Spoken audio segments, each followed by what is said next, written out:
I knew something was wrong the moment we got the invitation. Why now? Why her? Because my mother-in-law, Sharon, the woman who's despised me since the moment her son introduced me, had suddenly decided it was time to make peace. And I, the woman she'd spent 4 years trying to erase from her perfect family portrait, was being invited into her lair, not with warmth, not with hope, but with attention so sharp you could cut it with a knife. Even then I knew. This wasn't just dinner. It was a trap.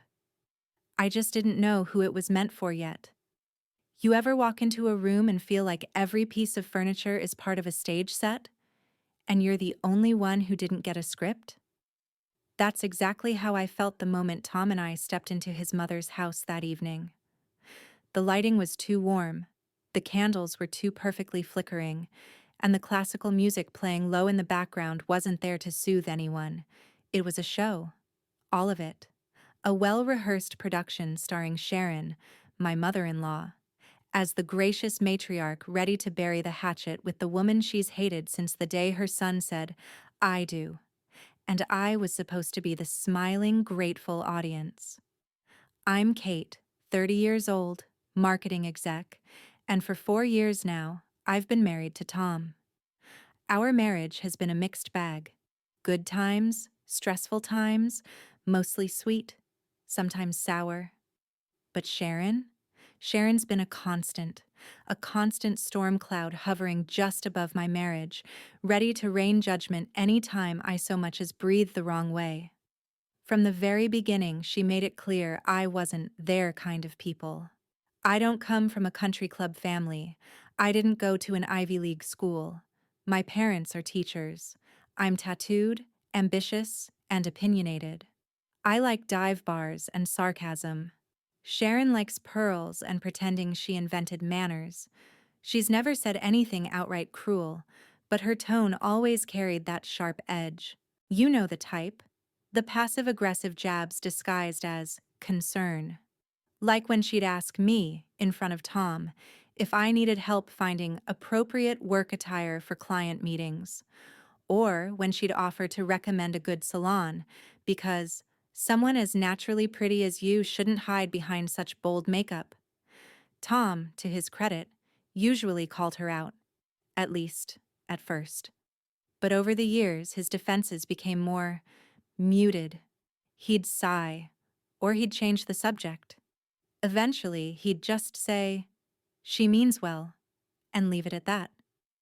And honestly, I got tired of fighting for scraps of respect. We hadn't seen Sharon in 6 months before that dinner invitation came. It was a Wednesday morning, and I was mid-Zoom call when Tom poked his head into my home office holding his phone like it was radioactive. He mouthed, "My mom," then turned the volume up so I could hear her chipper voice through the speaker. "Tommy," she said. "Always Tommy, never Tom. I was hoping you and Kate would come to dinner Saturday night. I've been reflecting lately, and I think it's time we cleared the air. No more tension. Just a nice evening with family. What do you say?" I paused my meeting and stared at Tom, eyebrows raised. He looked surprised, hopeful even. "We should go," he whispered after he hung up. "I think she's finally trying, Kate." But I didn't buy it. Not for a second. Because Sharon doesn't reflect. Sharon plots. And the idea of her extending an olive branch without a catch felt about as likely as her showing up in ripped jeans and a Nirvana tee. Still, I agreed. Maybe out of curiosity. Maybe out of stubborn pride. Or maybe because a part of me wanted to finally have that sit down and put things out in the open. I was tired of walking on eggshells. So, Saturday came. I wore a sleek black dress, tasteful, not flashy, and minimal makeup. I even brought a bottle of Cabernet Sharon had once mentioned liking. Tom wore that button-down she'd gotten him last Christmas, the one I hated, but she adored. He said it might set a good tone. From the moment we walked in, the whole evening felt off. The table was set like something out of a high-end food magazine. Linen napkins. Silverware I swear had been polished that morning. A centerpiece of fresh peonies and calla lilies, Sharon's favorite. And the menu? Lobster bisque, duck confit, and a flourless chocolate torte for dessert. Over the top, even for her. She greeted us like we were old friends, kissed my cheek, said my hair looked lovely and natural for once, poured us wine like a perfect host. Tom relaxed almost immediately, like this was the reconciliation he'd dreamed of. But me? I watched her hands, her eyes, her smile. Everything felt rehearsed, like she was hitting marks, playing her role. And then there were the other guests, two family friends I barely knew. Tom's cousin Sarah, who Sharon had always described as the daughter she never had. And Sharon's pastor, Father Rains, a kind man, but an odd choice for what was supposed to be an intimate, personal dinner. "So glad you could join us," Sharon said to me as we sat. "It's good to finally come together without tension, don't you think?" I smiled and nodded, sipping the wine, Merlot, not Cabernet. A deliberate touch, I suspected. Sharon always had to make a point. The conversation floated over safe topics at first: renovations, Tom's job, the pastor's upcoming charity event. But every now and then, Sharon would glance at me just a second too long, like she was measuring something, waiting for a cue. I ate slowly, spoke only when spoken to, and made mental notes of everything. This wasn't dinner. It was a setup. I could feel it in my bones. Halfway through the main course, she reached for the wine bottle again, refilled everyone's glass, and then rose from her seat, holding hers aloft. "A toast," she said, "to truth, to healing, and to honesty." Everyone raised their glasses. She smiled, that kind of smile that doesn't touch the eyes, and added, "Before dessert, there's something we need to talk about." And that's when I knew. The game was about to begin. The air changed the moment she said it. You could feel it. The stiffening of backs, the sudden hush of forks against china, the way Tom slowly set his wineglass down like he wasn't sure if he was holding a celebration or a live grenade. Sharon stayed standing, her expression perfectly composed. But behind her eyes, there was something electric, like she'd been waiting for this moment, rehearsing it in front of a mirror. "I know this is unorthodox," she said, scanning the table like a benevolent queen addressing her court. "But I believe in transparency, in protecting what matters." No one responded. And then she pulled out the folder. A thin black one, barely half an inch thick, but when she set it down on the table beside the candlelit centerpiece, the sound echoed louder than it should have, like a gavel. She opened it slowly, deliberately, and began sliding out what looked like photographs, paper-clipped stacks of printed screenshots, and something glinting. A USB drive? Tom's brow furrowed. "Mom, what is this?" Sharon looked at him, softened her voice like she was about to break bad news to a child. I didn't want to believe it. God knows I tried not to. But sometimes, when things don't feel right, you have to listen to that little voice inside, and mine kept whispering, "Something's wrong." She turned to me, expression solemn. "Kate, I want you to know I did this with a heavy heart." I didn't blink. I didn't speak. I just stared at her, my pulse slow and even, because I'd expected a show. I just didn't know how dramatic she was willing to make it. She pulled the first photo free and held it up. It was a grainy image, printed on glossy paper, a side profile of a woman with dark hair laughing in a restaurant booth. Sitting across from her was a man, tall, clean-cut, leaning in with a smile. The angle was poor, like it had been taken through a window. But the woman? She looked like me. The others leaned in, murmurs beginning to ripple. Tom sat forward. "What is that?"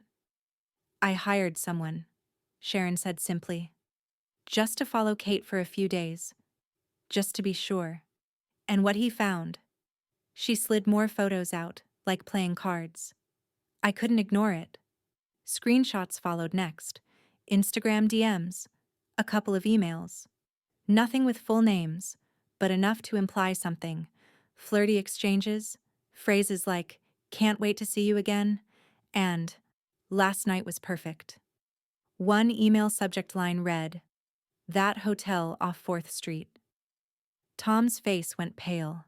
He picked up one of the papers with a trembling hand, reading it quickly, then flipping it over like the back would explain what the front couldn't. His lips parted, but no words came out. I kept my eyes on Sharon, because now I understood. This wasn't just a setup. This was a performance, and she'd pulled in an audience to ensure I couldn't walk away unscathed. Sarah leaned toward Tom, whispering something. The family-friend couple exchanged glances. Even Father Raines looked uncomfortable, as if he'd accidentally wandered into a scene far beyond his pastoral duties. Sharon pressed the final photo onto the table. That's her, at the Wexler Hotel, 3 weeks ago. Room 312. He checked in under Daniel. She arrived at 8:16 p.m., left at midnight. He stayed overnight. Tom turned to me. Kate, what is this? His voice was hollow, not angry, not accusatory, just broken. I looked at him, really looked, and for a second I remembered the man I married, the way he used to believe I could do no wrong. The way he once defended me at a Thanksgiving dinner when Sharon said I wasn't wife material. The way he used to reach for my hand under the table, just because. That version of him was fading now, replaced by the one sitting next to me, stunned and uncertain, caught between the woman he married and the mother who'd just dropped a bomb in the middle of dessert. I set my fork down. Tom, I said softly, I didn't sleep with anyone. He stared at the table. Then what is all this? I could have said more. I could have launched into a defensive monologue, explained how none of this made sense, how the photos were low quality and the screenshots lacked context, how if he just gave me a few days I could debunk every single one. But I didn't. Because I knew what this was. This was a trial where the verdict had already been decided. I think I should go, I said instead. Sharon's expression didn't change, but her eyes gleamed, like she'd just won something. I stood, pushed my chair in slowly. The room was dead silent. Tom didn't move. No one said a word. As I walked past Sharon, I paused just long enough to meet her gaze. You did all this for him, I whispered. But you've just made a very big mistake.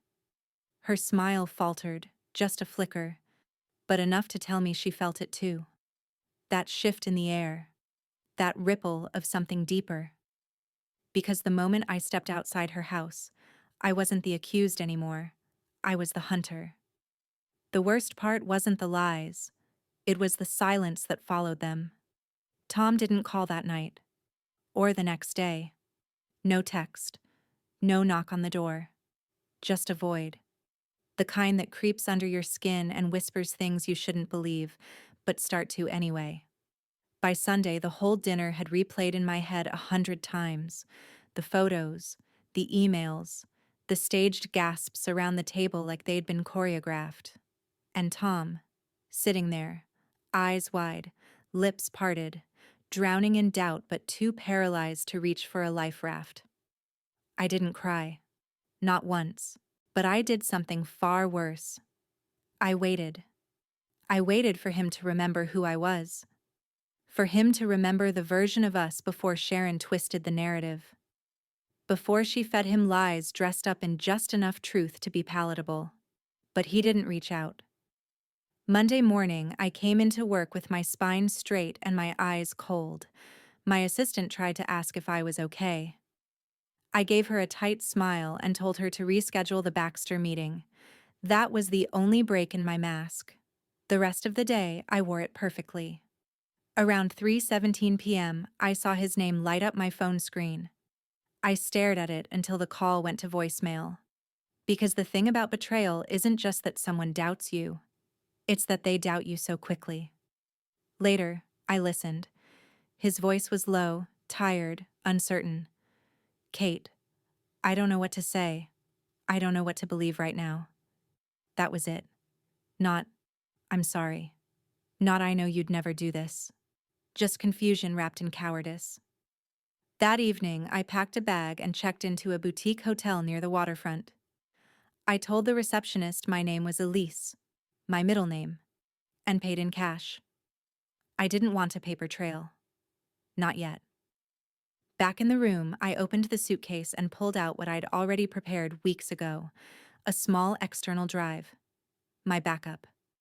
See, what Sharon didn't know, what no one knew, was that I'd started getting suspicious 2 months ago. It was subtle at first. A few settings changed on my phone, photos that were there one day and gone the next. My email app logged me out randomly. Once, I found my laptop lid slightly ajar when I knew I'd closed it before heading to work. But it was the gallery that confirmed it. A week after Sharon visited, just to check in, I noticed a folder on my phone with a strange name, temp.dl. Inside were copies of personal images I'd long since archived. Not scandalous, but private. Stuff from college. One photo of me hugging a male friend from behind. Innocent, yes. But if framed wrong, dangerous. I didn't say anything. Instead, I installed tracking software. Nothing invasive, just a simple log. Access times, app usage, screenshots. Enough to know when something smelled off. And smell off it did. Sharon had accessed my phone. Twice. Once at 3:12 p.m., while I was in the shower. Once at 11:49 a.m., the exact time she had offered to take out the recycling.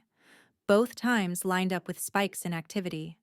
Gallery, email, even a note app I used to store random passwords and sketches.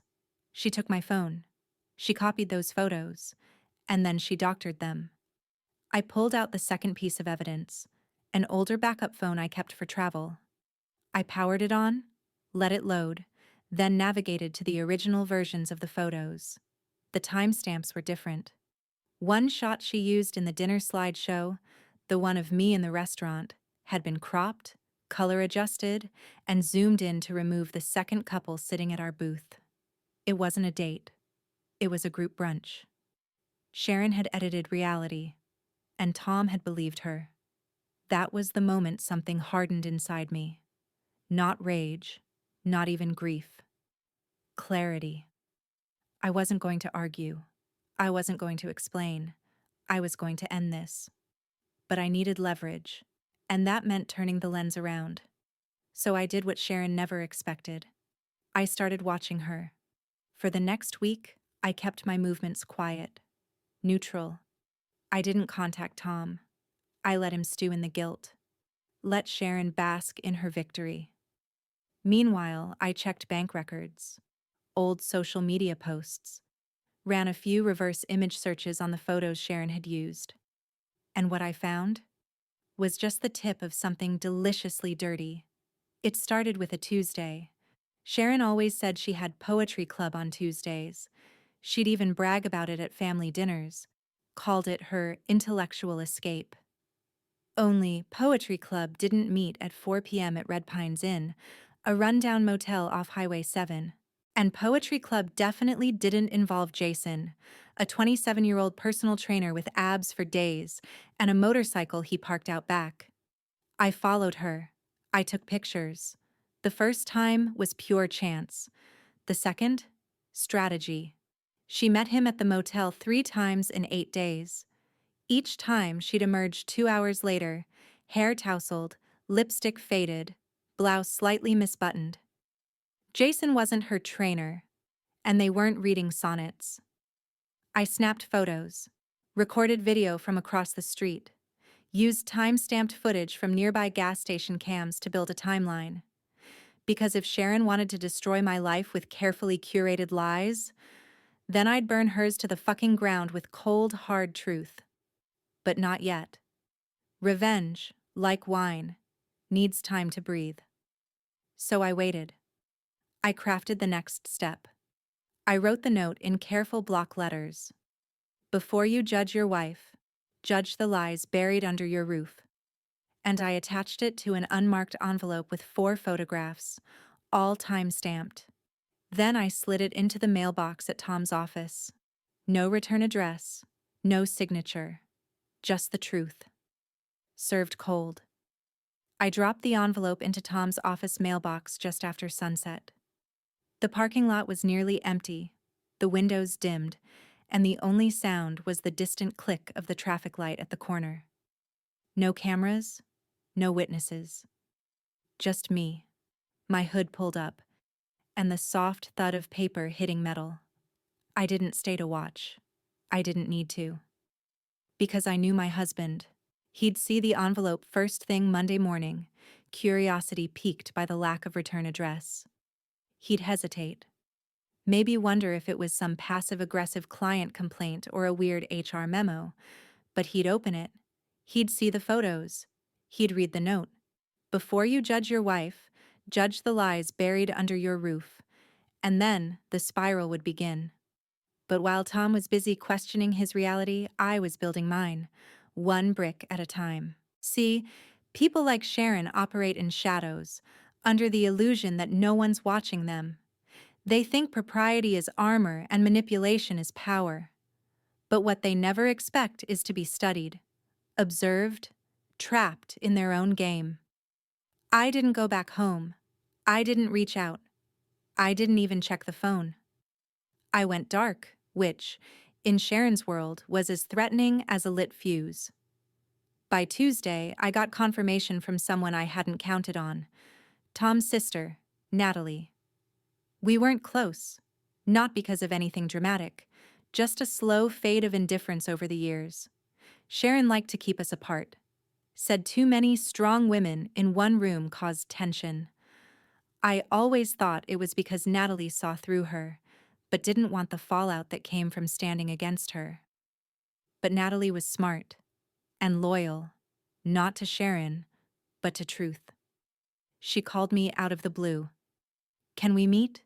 she asked, voice low and tight. "Just for coffee, no drama." We picked a cafe on the edge of town, the kind of place where the baristas wore knit beanies in July and charged extra for smiling. I got there early, sat in the back booth, and waited. When Natalie walked in, she looked tired. Not sleep-deprived, more like emotionally hungover. She slid into the booth across from me, her fingers curled around a paper cup, and didn't say anything at first. "She showed me the pictures," she finally said. I raised an eyebrow. "She told me you'd been cheating, that you were unstable, manipulative. She said she hired a PI, and that the evidence was damning." "And?" Natalie looked up, meeting my eyes. I knew it was bullshit. The angle of the photos, the cropped corners, the way she acted like she hated telling me but also couldn't wait to get it out. That made me smile, not because it was funny, but because it proved Sharon's greatest flaw. She never could help herself. Her control always came with a little too much theater. I reached into my coat and pulled out a small flash drive, slid it across the table. "What's this?" she asked. "Footage," I said. "From Red Pines Inn, your mom and her poetry partner, Jason."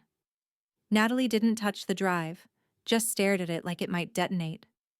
"She's been having an affair?" she whispered. "For months, and not discreetly. Same room, same day, same motel. Jesus. She thought she could paint me as the villain, thought she could manipulate you, manipulate Tom, destroy my life to protect the lie she's been living." Natalie's jaw flexed. She told Tom he needed to clean up his marriage before it poisoned the family. Her exact words. I shook my head slowly. And now he's got photos of his mother wrapped around a man 6 years younger than him. Natalie finally picked up the flash drive, slipped it into her purse. "What do you want?" she asked. "Nothing. Come on." I'm not asking for backup, or vengeance, or some big confrontation. I just want him to see the full picture before he decides who to believe. That's it. She nodded slowly. "You're giving him a choice." "No," I said. "I'm giving him the truth. What he does with it, that's on him." We didn't hug. We didn't make promises. We just finished our coffee, and I walked out into the chill of early autumn with a strange sense of calm threading through my veins. That night, I lay on the stiff hotel mattress staring at the ceiling, waiting for a text that never came. And that was fine, because I wasn't trying to win him back. I was trying to burn Sharon's illusion to the ground, with facts, not fire. On Wednesday, Natalie sent a single message. He saw it. He didn't say much, just asked for space. But he knows. I let out a breath I didn't realize I'd been holding. That same day, I booked an appointment with a tech forensics expert, a guy named Felix who worked out of a basement office that smelled like vape juice and ambition. He wasn't cheap, but he was good. I handed him my phone, my laptop, and the backup drive. "I need a full report," I told him. "Timestamps, access logs, anything you can pull on file tampering." He gave me a crooked smile. "Looking to catch a cheater?" "No," I said. "Looking to bury a liar." By Friday, I had it. A neat PDF report that proved what I already knew. My phone had been accessed remotely. Photos had been downloaded, duplicated, and altered using off-brand editing software registered to Sharon's Amazon account. She wasn't just sloppy, she was arrogant. And that arrogance was about to be her downfall. I printed the report, highlighted the key sections, paired them with a copy of the original photos and a screenshot of the fake ones she'd used. Then I bought a new flash drive, this one red, and labeled it, in thick black marker, Exhibit A. Because if Sharon wanted war, I was done playing defense. There's a unique kind of satisfaction in sitting on proof. Not just any proof, but the kind that shatters lies with quiet precision. Cold, clean, undeniable. That red-labeled flash drive sat on my desk like a weapon she never saw coming. But revenge isn't just about proof. It's about timing. And Sharon had no idea her hourglass was running out of sand. I knew her routine better than I knew my own. She wasn't just predictable, she was clockwork. Mondays and Thursdays were bridge nights. Sundays were reserved for family church. And Tuesdays? Poetry club. Except poetry club didn't meet at Red Pines Inn. Not unless stanzas had started happening between mattress creaks and fake moans. I decided it was time to go deeper. The motel wasn't exactly hard to surveil. One side faced a half-abandoned mini-mall with a row of shuttered shops and a still-functioning nail salon with big glass windows. I booked a nail appointment for 4 p.m. sharp, the same time Sharon usually escaped for her intellectual decompression. Jason showed up first. That surprised me. I thought he'd arrive later, sneakier. But no, he rolled up on that beat-up Triumph, helmet under one arm, smug grin already on his face. He wore a tight Henley shirt, jeans, and a confidence you usually only see in men who mistake sex for currency. He walked in without hesitation. 5 minutes later, a navy blue Volvo slid into the lot. Sharon. She didn't even park in the back, just parallel to the main office. She wore big sunglasses, a silk scarf around her neck, and the same beige trench coat she wore the day she accused me of destroying her son's life. She looked like a goddamn spy from a 1970s thriller, except less sexy and more suburban denial. I watched her check in. Room 8, same room as before. I tipped the nail tech generously and headed out the back door, phone in hand. I crossed the lot slow, casual, pretending to scroll through social media. Then I did a quick pivot around the side of the building and made my way to the other end, near the vending machines. From there, I had a clear line of sight to room 8. Curtains closed. Lights on. I zoomed in. Didn't take long. 15 minutes later, I had photos of Sharon half undressed, lips on Jason's neck, her blouse hanging from one shoulder. His hands were all over her, and they looked anything but poetic. I recorded 2 short video clips. Nothing explicit. Just enough to show them together. Enough to burn her carefully cultivated image of high society widowhood to ash. That night, I sat on my hotel bed with my laptop open and my headphones in, scrubbing through every frame, time-stamped, clear, indisputable. I embedded everything into a short, silent video. At the end, I added one final still. Sharon, laughing, sprawled out on the motel bed with Jason hovering beside her. Overlay text in white. Once Kate's gone, I'll make sure the house comes back to us. That wasn't from the motel footage. That was from a conversation I recorded weeks ago, back when Sharon was on our patio, talking to her sister on speakerphone. She didn't know I was in the side yard with my headphones in, pruning the rosemary. But I heard it. I'd kept the audio file, unsure if I'd ever use it. Now I had. With the visual and audio lined up, it was the kill shot. And I wasn't going to waste it. I burned 3 copies of the video onto separate flash drives, one for Tom, one for Natalie, and one, just in case. But before delivering the payload, I needed one last confirmation. Not just that Sharon was cheating. That was now a fact. What I needed was to understand why she hated me with such seething consistency. Why, from day one, she seemed hell-bent on making me the enemy. So I went back through the logs Felix pulled from my phone. One file caught my eye. A PDF hidden in a nested folder deep in my phone's memory. One I never created. The file name was simple. Prenup, revisions, unsigned.pdf. I opened it. My stomach twisted. It was a draft of a post-nuptial agreement. Dated 2 years ago. Not in my handwriting. Not in Tom's either. It included clauses like, in the event of a divorce initiated by the wife, she forfeits claim to any joint property. Inheritance from Tom's family shall remain solely in his name. Kate will vacate any family home within 30 days of legal filing.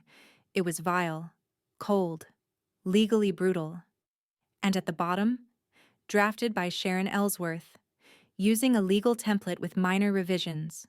She tried to push this through, likely pressured Tom behind closed doors, maybe even threatened to withhold inheritance. That's why she wanted me out. Not because of who I was, but because of what I represented. A threat to her control, to the assets, to the story where Tom stayed her golden boy forever. And me? I was just collateral damage. I stared at the prenup draft for a long time. Then I added it to the red flash drive. Because that line she said at dinner, I didn't want to believe it, but the proof is here? Yeah. Now I had some proof of my own. I've always believed the cleanest revenge doesn't come in a scream. It comes in a whisper. The kind that echoes long after the door closes, when people are left alone with their own guilt. And that's what I wanted now. Not just to expose Sharon, but to make her sit in the stink of her own rot. It started with the envelope. Again. Only this one was addressed carefully in block letters. To Tom. Inside, the red flash drive, a color printout of Sharon's motel photos with Jason, and a cover letter written not from me, but from a third party. An anonymous observer. All very clinical. No emotion, just facts. Dear Thomas Ellsworth, before you cast out your wife, ask yourself what your mother's been doing every Tuesday at 4 p.m. room 8, Red Pines Inn. Attached, time-stamped photos and footage. Perhaps truth matters more than appearances. I dropped it off late on a Thursday, slid it under the door of his home office when I knew he'd already gone to bed. I didn't want to be there when he found it, didn't want to hear his voice, see his face, or give him the chance to twist the narrative again. I wanted that revelation to hit him alone, like a cold glass of water to the chest. And then, I waited. But I didn't just wait idly. No. I started priming the other fuse. Tom's sister Natalie and I met for brunch. It was quiet, off-grid. A little hole-in-the-wall diner with greasy coffee and laminated menus. She was already seated when I arrived, flipping through the pages like she wasn't holding the weight of a family scandal in her purse.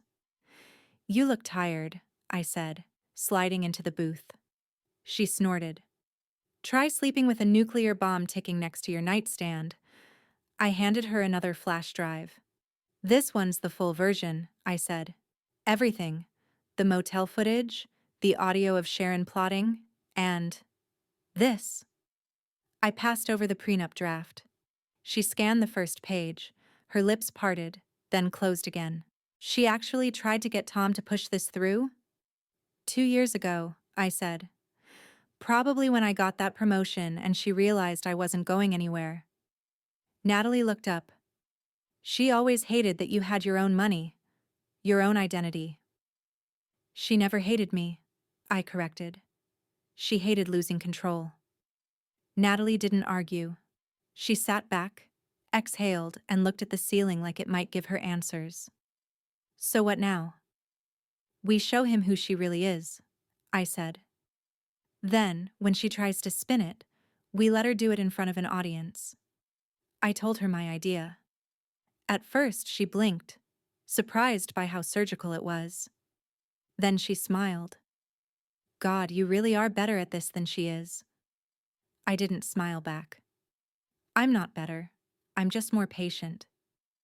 The next step was subtle. Natalie invited Tom to a casual catch-up coffee on Saturday.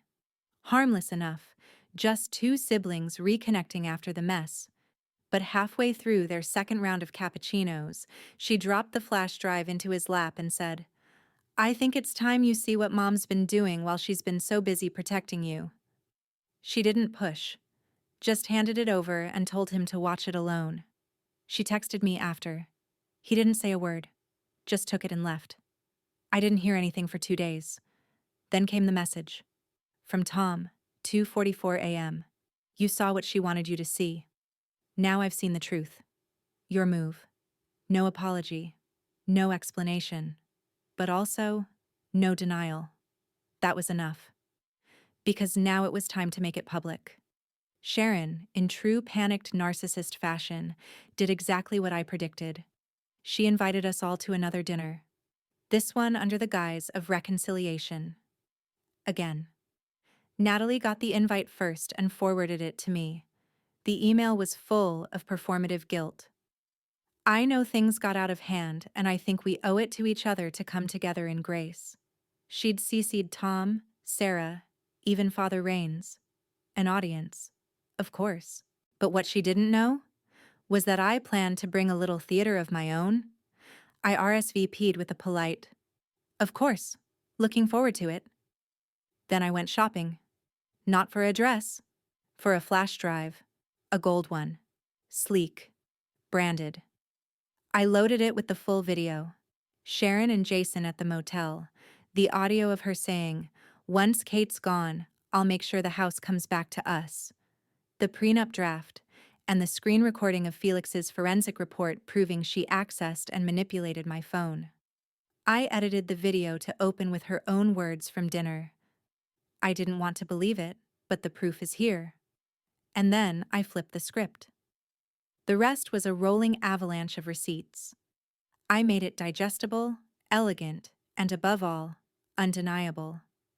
I embedded the video into a single slideshow file. Then I bought a small portable projector. Quiet. Bright.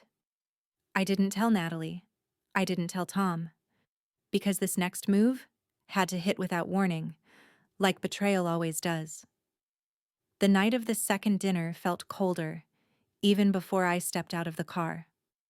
October had finally committed to being cruel, and the air had that brittle snap to it. like the world itself knew something was about to break. Sharon's house glowed in warm, honey-colored light. From the outside, everything looked pristine. A fresh wreath on the door, soft piano music filtering through the windows. It would have been inviting if I didn't know better. But I did. I stood at the curb a moment longer than necessary, one hand still on the car door. Then I exhaled and walked forward, my heels tapping steady on the stone path. Each step felt like the countdown to something inevitable. Natalie met me at the door. "She looks calm," she whispered. "Like she's got another trick up her sleeve." "She's out of tricks," I said. "She just doesn't know it yet." Inside, it was all smiles and subtle tension. Sharon greeted me like we were old friends, air kiss to the cheek, perfumed and polished, in a soft lavender blouse that looked expensive and carefully chosen. "Kate," she said warmly, "I'm so glad you could come. This means the world." I nodded. "Wouldn't miss it." Tom stood awkwardly near the fireplace, drink in hand. He looked thinner somehow, or maybe just smaller, like shame had shaved something off him. We didn't speak. Not yet. Sarah was there, perched beside a bottle of Chardonnay. Father Rains had returned too, clearly summoned for balance, though he looked even more unsure than before. If he had an ounce of intuition, he could feel the undertow gathering beneath this placid domestic scene.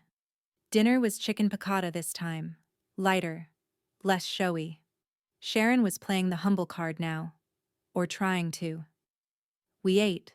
We made small talk. Tom barely spoke. I could feel Sharon watching him, searching for cues, hoping to gauge where his allegiance now landed. She didn't know she'd already lost him. Not to me, but to the truth. After the meal, Sharon rose with her glass again. This time, her toast was softer, almost plaintive. "I know the last few weeks have been difficult," she began. "I think emotions ran high, mistakes were made, but I truly believe that, as a family, we can move forward. With love, with understanding." She looked straight at me. "If Kate is willing, I am more than ready to start fresh." I let the silence breathe for a moment. Then I stood. My voice didn't waver. "I think we should all see something before we talk about moving forward." I reached into my bag and pulled out the gold flash drive, walked over to the TV stand, inserted it into the HDMI-connected player like I'd done it 100 times, because I had. Sharon's smile faltered. "What's this?" "You said last time you had proof," I said. "So I brought some of mine." The room went still. The screen blinked to life, and there it was. The slideshow title card. Elegant serif font, soft fade in, a clarification of events. The first slide? Sharon's voice, crystal clear. I didn't want to believe it, but the proof is here. The room tensed. The next slide, a split screen. On the left, Sharon's original evidence photos, grainy, manipulated. On the right, the originals, wider angles, group shots, full context restored. Then came the audio analysis overlay, showing timestamp mismatches, metadata, and Felix's forensic breakdown proving tampering. Sharon took a step forward. "Kate, I don't know what this is." "Sit down," Tom said quietly. She froze. That was the first time he'd spoken. The slideshow continued. Room 8 at Red Pines Inn. Photos, footage. Sharon and Jason clear as day, her hands in his hair, his lips on her shoulder. No shadows, no ambiguity. Natalie gasped. Sarah covered her mouth. And then, the final blow. An audio clip. Sharon's voice, unmistakable, hissing through speakerphone. "Once Kate's gone, I'll make sure the house comes back to us." Dead silence. I turned to face her. "You came after my marriage," I said. "I came after your facade." Her mouth opened, closed, then opened again. Nothing came out. Tom stood. He didn't look at her. just stared at the floor. You did all this, he said quietly, to get the house back? I was trying to protect you, she whispered. She was going to ruin everything. No, he snapped. You did that. Sharon stumbled backward, reaching for a chair. Her whole body sagged like the oxygen had been sucked from the room. I tried to warn you, I said. I told you at dinner. You made a mistake. And now it was laid bare. No dramatics, no screaming, just the cold clarity of exposed deceit. I ejected the flash drive and slipped it back into my purse. Sharon collapsed into her seat, trembling. No one spoke. Even Father Rains, who had started to open his Bible reflexively, closed it slowly without a word. Natalie stood and looked at me. You ready? She asked. I nodded. We walked out together, heels clicking in unison, the sound echoing behind us like a closing door. Sharon didn't call. Not that night. Not the next day. Nothing. Which made sense. What could she possibly say after the curtain had been torn down in front of everyone she tried so desperately to impress? Tom, though, he did. 3 days later, I woke to his name glowing on my phone.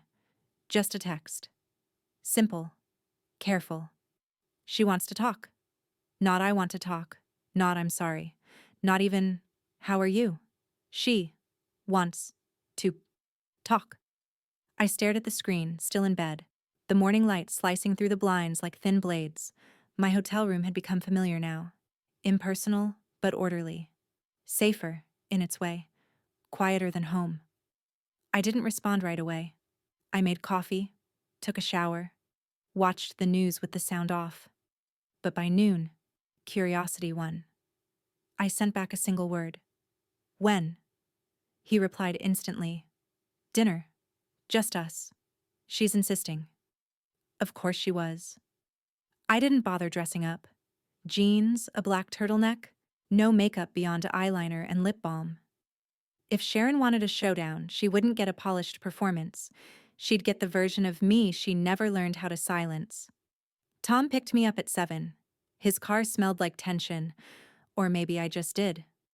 We didn't talk on the way, not even small talk. He kept both hands on the wheel, eyes forward, shoulders hunched like he was bracing for something.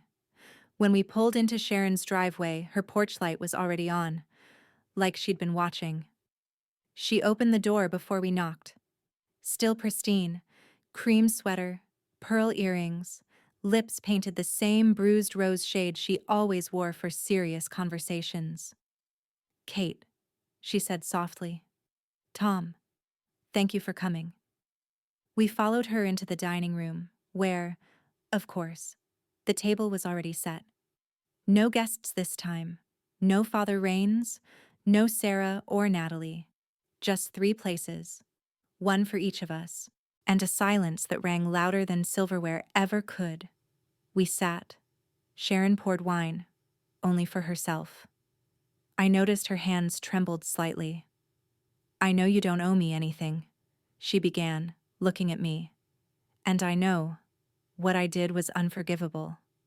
I stayed quiet. She continued. I got scared. I saw how close you and Tom were, how much he changed when he was with you. I felt like I was losing him. I felt obsolete. Tom flinched. So you fabricated an affair, I said coldly. Framed me. Tried to destroy our marriage. She winced. I didn't think it would go that far. I just wanted to shake him. Wake him up. Make him see how dangerous you could be. And the affair with Jason? I asked. Was that just part of the plan too? Her jaw tensed. That was different. Because it was yours? I tilted my head. Or because you thought no one would ever find out? Sharon didn't respond, just lowered her gaze like the floor might grant her absolution. Tom cleared his throat. Why didn't you just talk to me? Her voice cracked. Because I knew you'd choose her. You always did. Even when you didn't say it out loud. She looked at me then. Really looked. For the first time since I'd met her, I saw something other than scorn in her eyes. Regret. Maybe. Or just fear of being truly alone. I was raised to believe women like you were threats, she said quietly. Women who didn't need men. Who spoke their minds. Who had ambition. I laughed, bitter and sharp. So you thought I'd steal your son from you? I thought you already had. We sat in that confession for a moment, letting it hang in the space between forgiveness and futility. Then I leaned forward. Sharon, let me be clear. I never wanted to take Tom from you. I wanted a place beside him. I wanted to build something with him. Something strong enough to include the people he loved. I stood. But you made it impossible. You turned this into war. And I don't lose wars. She looked up at me, eyes glossy now. I know, she whispered. I nodded once, then turned to Tom. You saw what you needed to see. Now ask yourself if you're ready to unsee the woman your mother really is. He swallowed hard but didn't answer. I walked to the door, pausing only once, hand on the knob. By the way, I said without turning around, Jason's not even exclusive to you. Motel clerk told me he checks in with someone else every Friday night. Room 12. The silence behind me was absolute. Then I opened the door and left. Outside, the air was sharp again. Not quite winter, but no longer pretending to be kind. As I walked down the front steps, I heard voices behind me. Not shouting, just low, desperate tones. Sharon's voice rising, then cracking. Tom's buried beneath hers. I didn't slow down. Because confrontation isn't always a scream across the table. Sometimes it's standing tall, saying your piece, and walking away while they crumble in your absence. I got into the rideshare car and gave the driver my hotel's address. He asked if I wanted music. I said no, because for the first time in weeks, I didn't need background noise to drown anything out. The final nail wasn't the video. It wasn't the audio. It wasn't even the shattered dinner where Sharon finally bled out the truth between glasses of wine and trembling apologies. It was what came after, when there were no more defenses, no more curated performances, no more carefully arranged centerpieces to distract from the rot underneath. It started 2 days later with a phone call. Not from Tom, not from Sharon, from Sarah, Sharon's niece, loyal, judgmental, too often perched at the edge of family drama like a spectator pretending to be Switzerland. Hey, she said awkwardly, as if she wasn't sure she was allowed to speak to me anymore. I saw the footage. Natalie sent it to me after everything. I didn't say anything. I just wanted to say, I'm sorry for how I treated you, for what I assumed. I waited a beat. Then, and, she said, sighing. Sharon's in full panic mode. She's been calling everyone. Father Rains, the bridge group, her women's circle. She's trying to do damage control. Of course she was. She didn't fear being wrong. She feared being seen as wrong. She's telling people the footage was fabricated, Sarah added. That you used AI? I laughed. Actually laughed. Does she even know how to update her iPhone? No, Sarah said. But she's grasping. It's kind of sad. It wasn't sad. It was pathetic. Still, I appreciated the call. It meant the ripples were spreading, not just privately, but publicly. And Sharon had always thrived on appearances. The exposure wasn't just personal now. It was social. But I wasn't done. There was still one thing left to do. The local community foundation hosted its annual fundraising gala the following weekend. Black tie, photographers, press. Sharon was on the board, had been for years. It was her crown jewel, her way of proving she was relevant, respected, untouchable. I donated anonymously. $10,000 earmarked for the domestic abuse shelter Sharon always claimed to support, but never actually visited. with one condition: that a short tribute video run before the keynote speech, highlighting the board's legacy and leadership. They agreed. I sent them the file.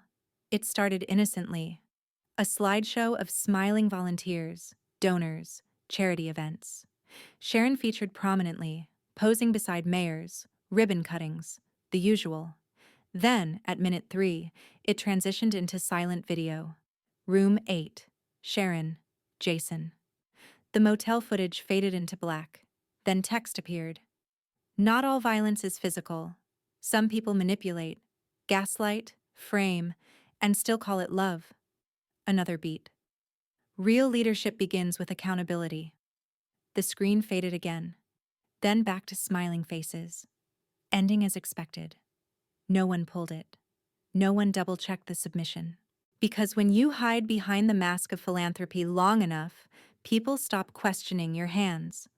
The video aired at 7:42 p.m. Saturday night, in a room full of donors, board members, and 2 city council members. I wasn't there, but Natalie was. She sent me a text. Her face, pale. Everyone saw. She left mid-speech. Another one followed, seconds later. Tom saw it too. He didn't follow her. I closed my phone, went to the window of my hotel room and watched the lights blink across the city skyline. Down below, couples laughed. Cars crawled past. Life moved, uncaring. I felt still, like I'd been moving so fast for weeks, building this careful, quiet counterattack, and now it had landed. Not with a scream, but a symphony. The truth was out. The damage she'd done couldn't be erased. And now, the community she tried so hard to impress would see her not as the refined matriarch with pearls and pursed lips, but as the woman who plotted her daughter-in-law's downfall to protect her own hypocrisy. I thought I'd feel triumphant. But what I felt was cleaner than that. I felt free. Because revenge isn't just about retaliation, it's about release. And I'd released it all. All the begging I'd never done, all the forgiveness she never earned, all the twisted games, the shaming, the whispers, the manipulation. I had dragged it all into the light and set it down for everyone to see. And she? She had to live in the ruins. You expect some grand crescendo when the final move lands. Thunder, shattered glass, maybe someone collapsing into a heap of regret. But the truth? The ending was quiet. Tom didn't chase me down. Sharon didn't beg. There was no apology note, no voicemail at 3 a.m. Just silence. And I welcomed it. Because silence, finally, was on my terms. It had been 3 weeks since the gala video aired. 3 weeks since Sharon left mid-speech, white-knuckled and humiliated in front of Seattle's finest. I hadn't seen her since. Word through Natalie was that she'd taken some time away to recover. In other words, she was hiding. Tom, to his credit, didn't try to fix things. He didn't defend her. But he also didn't step forward to repair what she broke. And that said everything I needed to know. We met once. Neutral ground. A quiet park overlooking the bay. He showed up wearing that same jacket I bought him on our first anniversary. It still fit, but he didn't. Not anymore. I didn't know, he said. I mean, I saw it. I believe it. But I didn't know she was capable of. Yes, I cut in gently. You did. He looked down. That's the thing, Tom. You always knew. You just didn't want to admit it.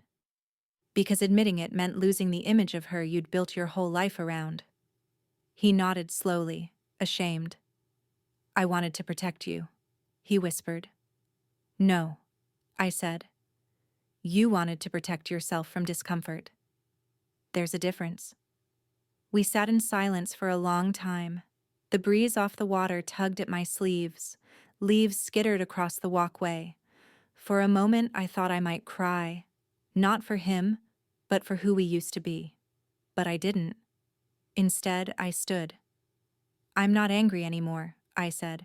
Just done. Is there a version of this where we try again? He asked, voice cracking.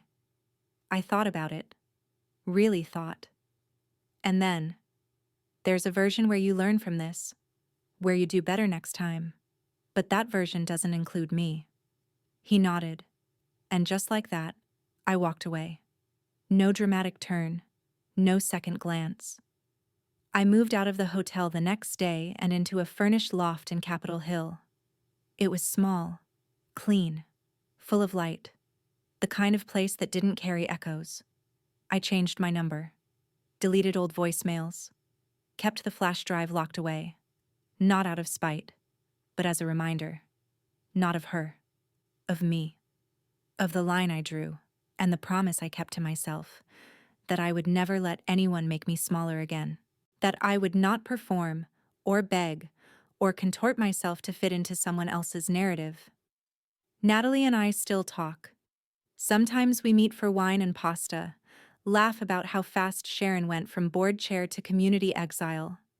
But it's not about revenge anymore. It's about healing. For both of us.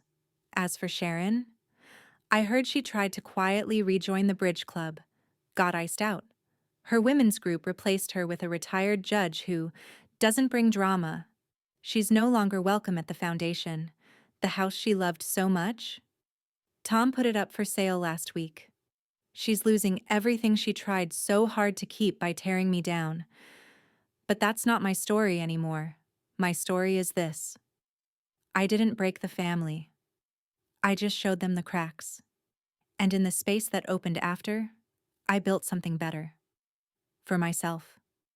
And when people ask if it was worth it, the planning, the waiting, the execution, I tell them this. It wasn't about revenge.